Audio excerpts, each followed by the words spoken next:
As a constitutional law attorney, former senior legal advisor and personal counsel to President Donald J. Trump, Jenna Ellis believes in the rule of law and the importance of integrity in our elections. And she's ready to tackle the big cultural and legal issues facing America.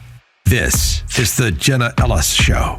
Here is your host, Jenna Ellis. Friends, and welcome to another episode of the Jenna Ellis Show. I'm Jenna Ellis, and we know that Western civilization is in danger, and everything that we have stood for as an American society, as a constitutional republic, has been relentlessly assaulted by the left and their woke religion and their ideology. And this has been all of our systems, our government institutions, our institutions otherwise, like our universities and our education systems. And we need to understand the cause of this, what has happened, where we are at in our moment in history, and what we need to do now in order to take back our country for the values that genuinely, I still believe that not only a majority, but most Americans stand for. And we know that regardless of whether it's 1 or 100%, truth never changes. Morality does not change. The laws of physics and the empirical understanding of biology doesn't change. We may grow in our knowledge of it, but truth as defined as the person of God doesn't change. So there is a great documentary that's on Salem now that is called Civilization in the Danger Zone, a documentary uncovering the woke's left assault on the West, has been launched on Salem now.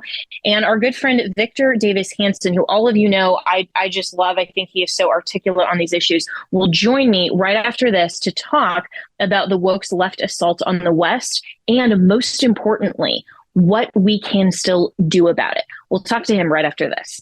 With inflation, the banking world collapse, and everything that Joe Biden is doing not to protect America, you need to make sure to secure your financial health, especially in retirement. And hey, if you're a millennial like me, that actually is sooner than you think. You need to start now, even if you are a millennial or a Gen Zer, to make sure that your financial health is actually healthy when we get to retirement. And Legacy Precious Metals has a revolutionary new online platform that allows you to invest in gold and silver online in real time. In a few easy steps, you can open an account online, select your metals of choice, and choose to have them stored in a vault or shipped right to your door.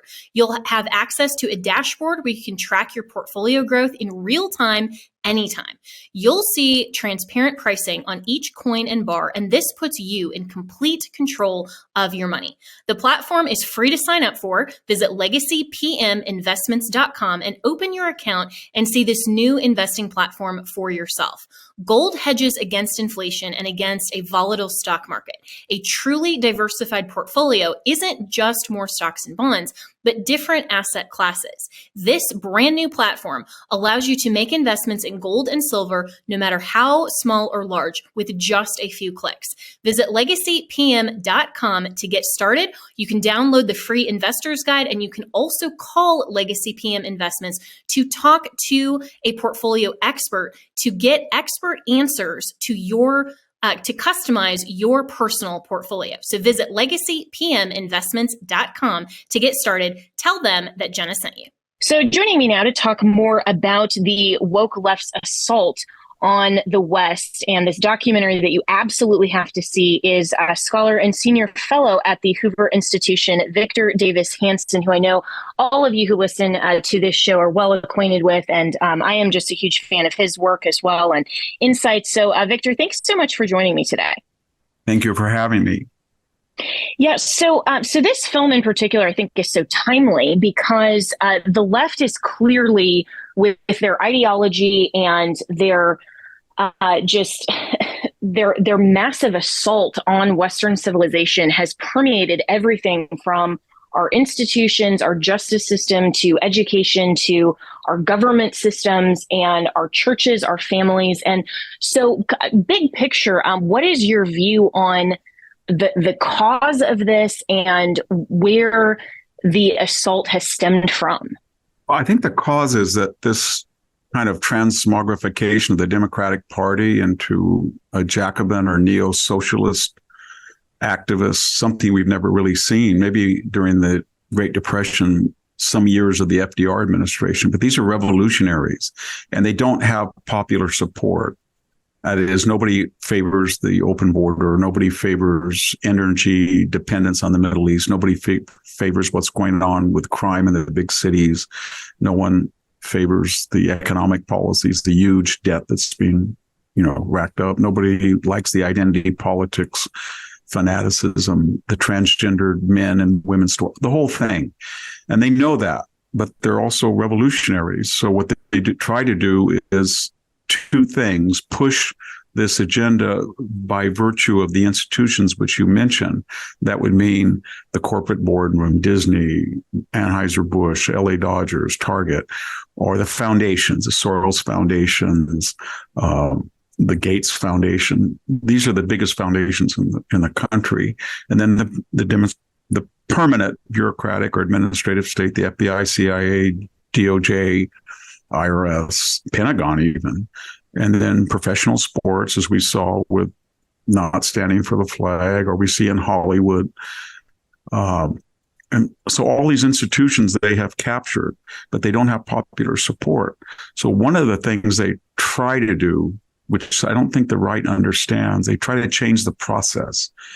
Republicans play by the Marquess of Queensberry rules. They kind of shrug and say, well, nobody wants these crazy ideas, so we'll beat them at the polls. But they don't do what the left does. That means they try to go in and change the way we vote, so that 10 years ago, 30% voted absentee and 70% voted on election day. Now that's been flipped in most states, and that the authenticity rate of each ballot has just died by a magnitude of 10.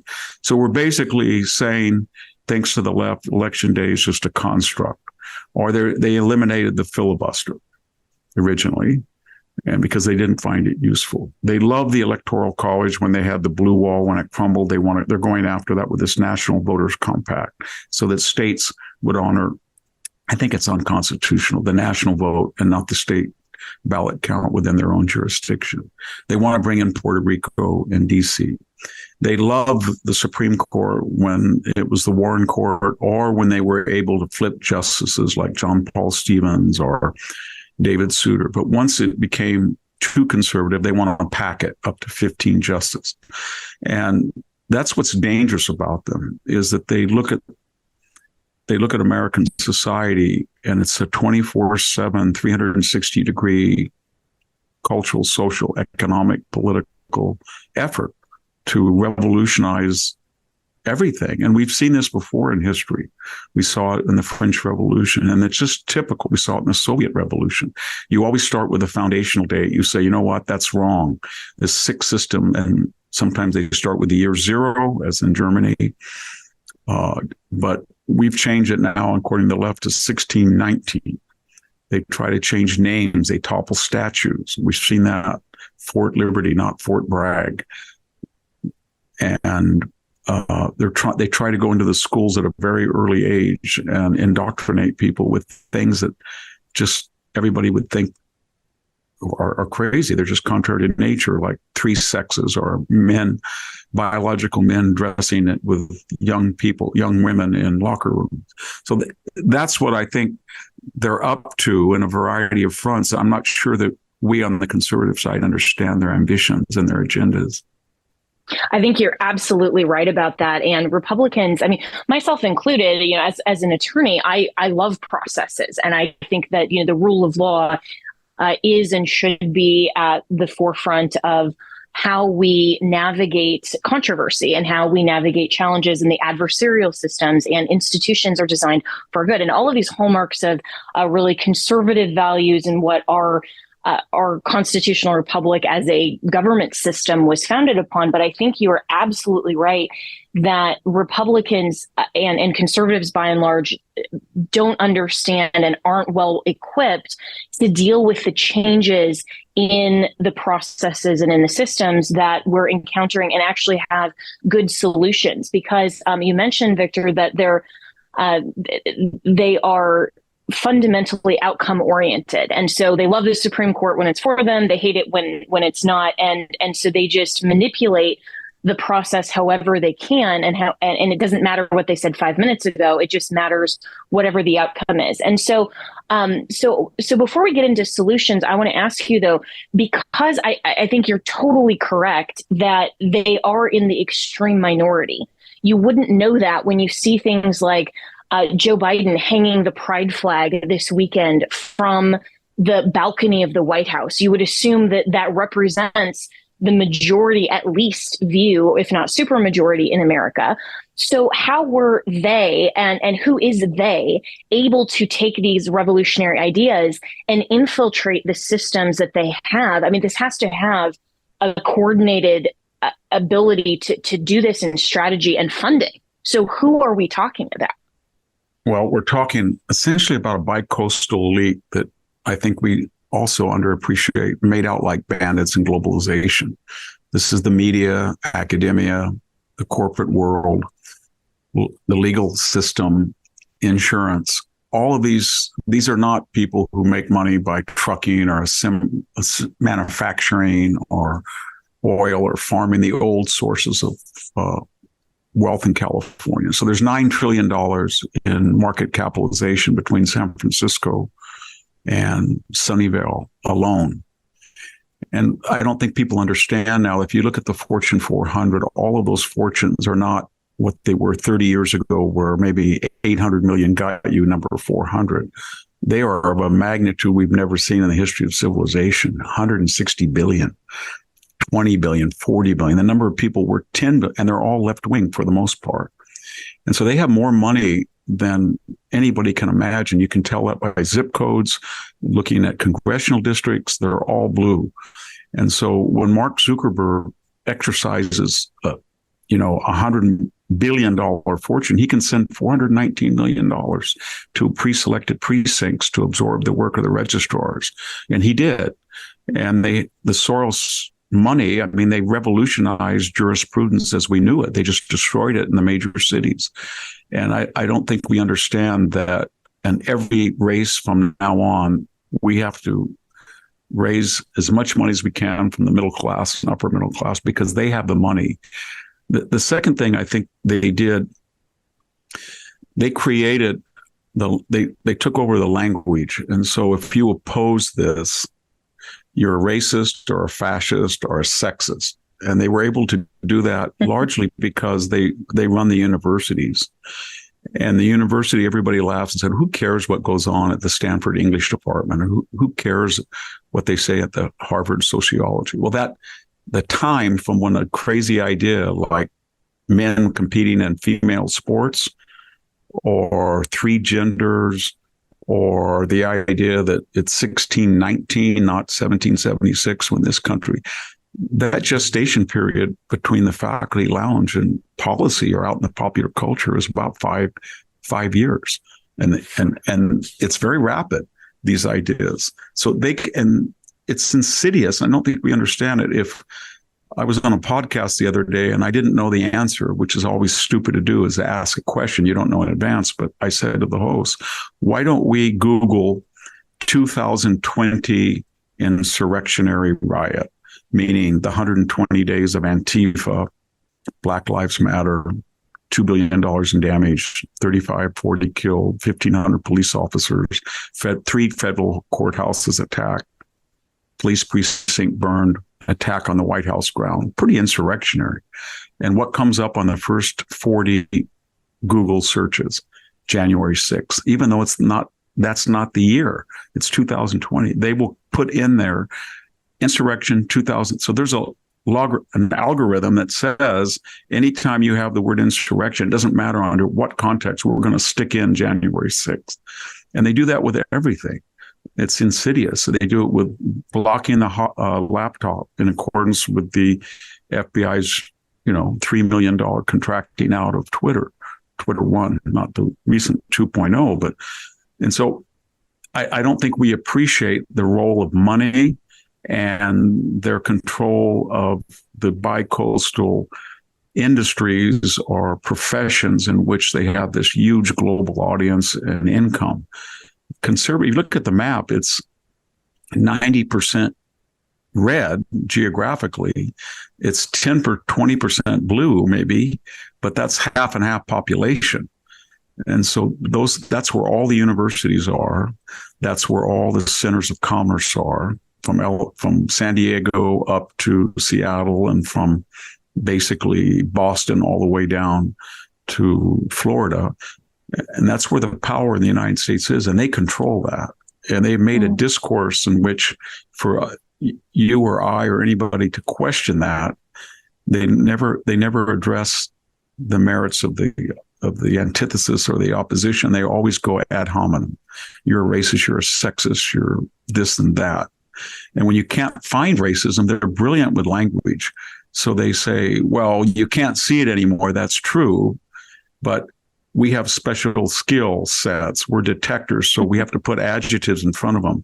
It's systemic racism. We can tell. You might not find it. If there's no aggressions, well, because they're microaggressions. And they manipulate language in that fashion that, it's almost, we've even taken the word woman and there's no Webster's dictionary or Oxford dictionary definition anymore. They've changed it. It reminds me of what the Supreme Court did back in Griswold versus Connecticut, when they couldn't find a reason that they could actually have a jurisdiction over the contraceptive case. And so they just said, well, we'll find a right that emanates out of this vast penumbra. We'll literally read between the lines and look at our crystal ball and say, we can determine that there are words that are in the Constitution. They're just not in front of us, and we'll make them visible so that we can then have the holding and the opinion that we prefer. And so, so this isn't really new. And I think you're totally right about that what we're facing has been downstream from the last 50 and 60 years. And we saw what happened with the sexual revolution and the rise of all of this leftism that started in the 50s and 60s. And so as they are master manipulators of language and of processes and institutions and everything you're describing, there is a segment on the right that would say that we need to challenge that by simply saying, well, then we need to overcome in any fashion as well, because essentially our government systems and our institutions and our language has fallen. And so therefore we need to just win at all costs. And they would, and a lot of the Claremont Institute, some of these people are suggesting that, like, knowing what time it is, kind of the catchphrase, and just saying we need to win for conservative values and basically say, well, the process is not going to be fair. So that's really the solution. How do you respond to that type of argument? Well, I would preface it by saying that dropping out, or the monastery of the mind approach, that is, millions of people are saying, I'm not going to fight California, I'm just leaving. Or I haven't watched the Grammys, the Tonys, the Emmys, or the Oscar in years. Or I just turned off the NBA, I don't care. Or that's not working. A lot of people have dropped out. They're homeschooling their kids. They just said, you know what, the country's unrecognizable. And no more so in California. Biggest real estate market in a down real estate market is the Sierra foothills right now outside of Sacramento, where people from the Bay Area, families are just, and these are not conservatives, they're just moving en masse to get away from this toxic environment. So that's one approach. The other is, I think, the Claremont approach. And I think within limits, it's the only approach. And I say with limits. Now, what do I mean by that? I don't think we want to do what the left does in some cases. We do not want to swarm the home of Justice Sotomayor and threaten her to influence an impending. We don't want to have Mitch McConnell to go outside the doors of the Supreme Court and say, Sotomayor, Kagan, you don't know what's going to hit you. You sow the wind, you're going to reap the whirlwind. That's what Chuck Schumer did. I don't think we want to do that. I don't think we want to burn cities and do things that they did. However, I do think we have to look at processes. And that means a concentrated effort to bring back, say, the singularity or the dominance of election day voting with ID. That seems to me the key.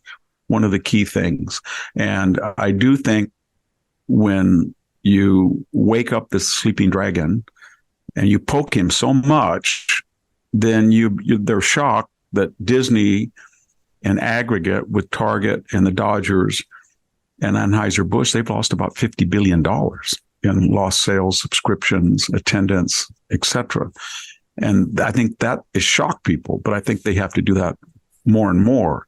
So there has to be an activist counterpart to what we have to raise as much money as they're doing. And until we can get the states to agree not to have third-party ballot harvesting, not to have ballot curing, not to allow ballots to be counted when there's only one name or the name doesn't match the register, I think then the states are going to have to say, you know what, we're going to adopt the red states. We're going to have the same laxity as you do on some of these, if it favors our cause. I hate to say that. I'll give you one final example. So I'm very sympathetic with a lot of people who are looking at the Trump indictments. And there's a lot on the conservative side, Jonathan Turley, Andy McCarthy, I know I like, and they're pointing out all of the self-created problems that Trump did, sloppiness, braggadocio, talking loosely, but they're not putting that in the larger context. All of what he did is comparable to what Joe Biden did, but Joe Biden's president, and he's had these documents for over a decade. For what purpose, he won't tell us. And they're sloppy. They're in a garage. They're the same thing. And he's dismissed any natural curiosity about it. And the prosecutors in the two cases are completely asymmetrical. And so, yes, the details matter about what Trump, and maybe had he done everything perfectly the way he should have, he wouldn't have been indicted. But it doesn't really matter because they're going to indict. We saw that with the first impeachment. We saw that with the Russian disinformation laptop hoax. We saw that with the first impeachment. So conservatives they don't need to defend bad behavior, but they need to put it in a context and say this generation of leftists is using this administrative state and the courts to wage war on us politically, to destroy people who have popular support, elected officials, and they don't do it symmetrically. Mm-hmm. And that has to preface every discussion. And believe me, nobody on the left, I have a bad habit of watching just to see what they say on MSNBC and CNN and reading Politico and the New Yorker. Nobody I found in the last week has said, well, Donald Trump should be indicted, he should be convicted. However, when you look at that garage and you see all of those boxes next to that Corvette, Joe's got to come forward. Or there seems to be some language in some of Hunter's email communications that resonate from maybe official documents, and we've got to check that out too. To be fair, they don't think that way. Not at all. I haven't seen it. I haven't either. And I think you are right to watch what the left is saying. And for people who kind of just want to shut it all off and say, well, I only want to listen to the people I agree with. I would say we need to know what they are saying so that we know what their arguments are and we know what they're thinking about, because they will be informing at least half the country. But you're absolutely right to put it in context, and that the rule of law should govern everyone. And if they're saying, that what President Trump did is wrong and it actually rises to the level of criminal activity, then why aren't they applying that same standard to Joe Biden, to Mike Pence, to anyone else with classified documents? But it seems like there is such a disparity, and that's where conservatives get really frustrated. But then you see people just responding and saying, well, if my vote doesn't matter, then I'm just going to stay home. And I think that that's absolutely the worst possible response, is to just say, okay, fine, we're done. And we've done it before. We've done it with the McCain and Romney candidacies. Neither one of them was really a conservative, but they were marginally better than Barack Obama. And so I voted for both of them. But there were 8 million people who dropped out and just said they were conservatives in those key states. And they just said, you know what, he's not conservative, I'm not going to vote for him. And I'm very sympathetic to that. But there's no margin of error anymore because we're not dealing with even Bill Clinton's Democratic Party. We're dealing now with revolutionaries, and they want to destroy the United States as we've seen it and create out of the ruin something quite different, much more left wing than Europe. When you see French intellectuals and politicians worried about the woke, they call it the woke virus that's coming into Europe, you know that we're to the left of Europe, and that's very hard to do. And so we've got to get engaged, everybody according to their station. And we don't have to be amoral like the left, but we have to say, we're going to use what's necessary on their precedent. They've given a lot of precedents. They've told the right, okay, you guys, when you come into power, it's okay to impeach a president once he loses his majority in his first term in the House. It's okay to impeach him twice. It's okay to try him as a private citizen. It's okay to talk about tampering with the process, how the Senate works, filibuster. So they've given a lot of precedents. And the same thing with special counsels. As soon as the Republican president comes in, I'm sure that he's going to appoint a special counsel to look at not just Joe Biden, but the entire Biden consortium. And they're going to say, well, this is what you taught us how to do it. We're going to do it. And there might be a Bill Barr or somebody said, no, we can't use tit for tat.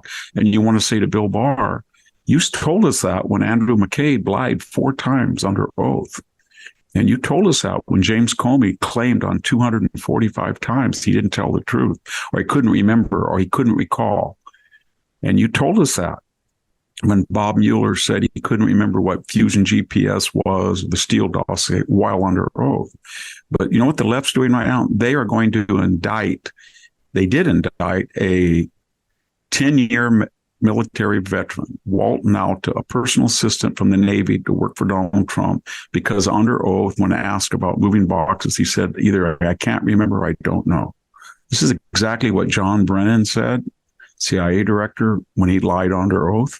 This is exactly what, except he even said no to an answer that he knew was yes. Same thing with James Clapper.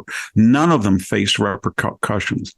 Had Bill Barr said to Andrew McCabe, when he was Attorney General, there's zero tolerance for lying under oath if you're there is for anybody, but especially an FBI director, and you are going to prison, then that would have sent a message to everybody to stop it. Same thing with Brennan when he lied, same thing with Clapper. But see, when Barr takes what he thinks is the high road, then he destroys deterrence. And then they go after, they say, well, we're going to get this minor kid or a young adult, and we're going to ruin his life because Trump may have told him something and then he didn't really understand the question, or he said, I don't know. He's facing 10 years in prison. Mm-hmm. Those guys should be in prison for the rest of their life for lying to Congress under oath on major issues. We had Jennifer Granholm, the energy secretary, just go before Congress and say, you know what, I'm sorry. I lied to you under oath. I did have stocks. I should have told you when you confirmed me, and maybe that would have made a difference. And she lied. There's no consequences. And this type of disparity, Victor, is I think so frustrating to reasonable people and conservatives who do see this manipulation and weaponization of the rule of law, and even with what I personally had to go through as one of the targets of the 65 Project that came after my bar license just because I dared to represent someone named Donald Trump, and going after 110 other Trump lawyers with the open advocacy for their project, saying we are doing this intending to destroy their livelihoods and destroy their credibility. I mean, this is what they're doing. And some of the response to that has said, well, we need to then go after, their bar licenses for frivolous things. And, so we do have to have boundaries and contours. But I think when you see the disparity of what's happening to some of the Trump lawyers versus what's happening to some of the actual, the Fusion GPS lawyers and, the people who literally lied to the FISA court and got, 6 months and they're back practicing law. I mean, that type of disparity is what is so frustrating. And so in just the last 2 minutes I have with you, and I so appreciate you unfolding all of this and unpacking it. How do we start to then get the Republican Party and conservatives to actually spend money and pay attention and time on the fights that we can win. Because just taking something like election integrity, I mean, I don't see the Republican Party nationally or even locally really doing a lot of these things other than, maybe the Florida blueprint. And I think that Ron DeSantis has a great plan for election integrity. And that's why Florida has done really well. And we've seen how he took a moderate at best, purple state and really changed it in 4 years. Yeah, he did it with not taking any prisoners. He was tough. He said, here's where woke comes to die. He took on Disney. And that's a good model to follow. I think the DNC in the national level has just destroyed the RNC. They have this vote blue. They raise billions of dollars. And the right has nothing comparable. And then when you look at the last elections, the Republican presidential candidates, they've lost 7 out of the last 8 popular votes. They haven't won since 1988, 51% of the vote when George H.W. Bush beat Dukakis. Every single election, they've either lost the popular vote or when they didn't lose the popular vote, and that was one time, George W. Bush in 2004, he barely got 50%. And so during that period, they had been very successful, Republicans at the local and state level, capturing state legislatures, governors. So it suggests that somebody at the local state level is doing things right, and we have a completely incompetent or corrupt or something RNC that doesn't know what they're doing generation after generation. They don't know how to fight. It's sort of the Mitt Romney, John McCain, Mitch McConnell, Paul Ryan mentality. And they seem to be comfortable with losing because they don't lose themselves. And that, the MAGA agendas challenge that, but we need far more because the RNC needs to completely get tough and at the national level. Republicans are doing very well locally and regionally at the state, but not at the national level. Really well said. And I would agree with that on the MAGA agenda that the fervor and the fight is there, but the strategy a lot of times is lacking. And I see that, and that concerns me in the Trump 2024 campaign, particularly to say, I think everybody does. I think everybody does not want ads run on Fox making fun of attacking Ron DeSantis from the left. I don't think that's wise. And that we're watching that. Yeah. Yeah, 100%. And I think that's going to be damaging to the overall movement. And I would love to see that going very differently. But from a scope of just a forward-looking perspective, because thankfully this primary it'll be a long year, but we'll get over it. I guess just closing thoughts. And do we still have hope that if enough of us understand this and take heed of the warning that you're giving us, do you still have hope for our country? I do. There was just I don't know if you saw the latest Gallup poll on asking Americans, 5,000 of them, it was a huge poll. Do you identify as conservative, liberal, or moderate? The majority, not the majority, but 38%, almost 40% said conservative. The next was moderate, 34%, and the least popular was liberal. And that was across all age groups. So, and then when you look at the traditional Democratic constituencies, Black, Asian, and Hispanics, there's already starting, especially with Hispanics and Asians, they're starting to crumble when they look at the transgender issue, when they look at the affirmative action issue in case of Asians, when they look at the open border for Hispanics. So they understand that this progressive agenda is a bunch of very elite minorities and wealthy white people on the two coasts that are never subject, because of their wealth and influence, to the consequences that fall on others from their ideology. And I think that gives hope if you can tap that, if we have leaders that are skilled and understand kind of in a populist fashion that people if they don't come across as elitists that just talk about capital gains all the time, like a George H.W. Bush did or McCain or something, but just talk in a broad area about energy prices, the cost of living, crime, and not in a vague generic sense, but really detail. Stop the crimes, close the border, period. Not, well, let's discuss comprehensive immigration reform. Let's have a bipartisan amnesty. Let's have a guest worker. That's not what is going to save the Republican Party. Well, really well said. And Victor Davis Hanson, I really appreciate your time and talking with you today. The documentary is called Civilization in the Danger Zone, and it is on Salem now. And thank you so much for your time and for being willing just to continue to fight this fight, because I know a lot of people are discouraged and are checking out, and you are one that is standing boldly proclaiming the truth, and we need to hear more of it and be encouraged. So thank you so much. Well, thank you, Jenna.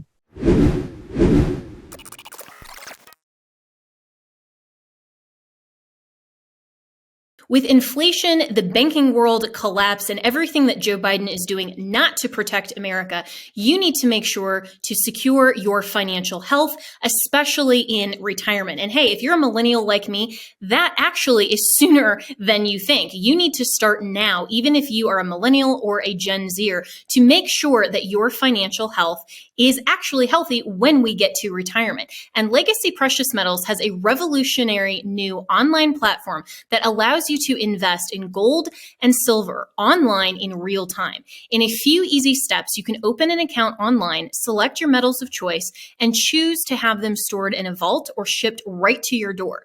You'll have access to a dashboard where you can track your portfolio growth in real time anytime. You'll see transparent pricing on each coin and bar, and this puts you in complete control of your money. The platform is free to sign up for. Visit legacypminvestments.com and open your account and see this new investing platform for yourself. Gold hedges against inflation and against a volatile stock market. A truly diversified portfolio isn't just more stocks and bonds, but different asset classes. This brand new platform allows you to make investments in gold and silver, no matter how small or large, with just a few clicks. Visit legacypm.com to get started. You can download the free investor's guide, and you can also call Legacy PM Investments to talk to a portfolio expert to get expert answers to your to customize your personal portfolio. So visit legacypminvestments.com to get started. Tell them that Jenna sent you. Have you ever picked up a towel set because it felt so soft in the store, but then when you leave and you go to use it, it's not really that absorbent? It's basically a towel that is leaving you out to dry. That's why MyPillow has developed the MyPillow towels that actually work. I know, it's totally mind-blowing. Towels that actually dry you. Their 6-piece towel set includes 2 bath towels, 2 hand towels, and 2 washcloths. They come in a variety of colors. I have the sage green and the white. I love them. And right now you can receive a 6-piece set for only $39.98 with promo code Jenna. That's JENNA. So go to mypillow.com right now and click on the radio listeners special. MyPillow products come with a 10-year warranty and have a 60-day money-back guarantee. So to receive this amazing offer on the 6-piece towel set of MyPillow towels, just go to mypillow.com, click on the radio listener special, and enter promo code Jenna, that's JENNA, or call 1-800-564-8475. That's mypillow.com, promo code Jenna.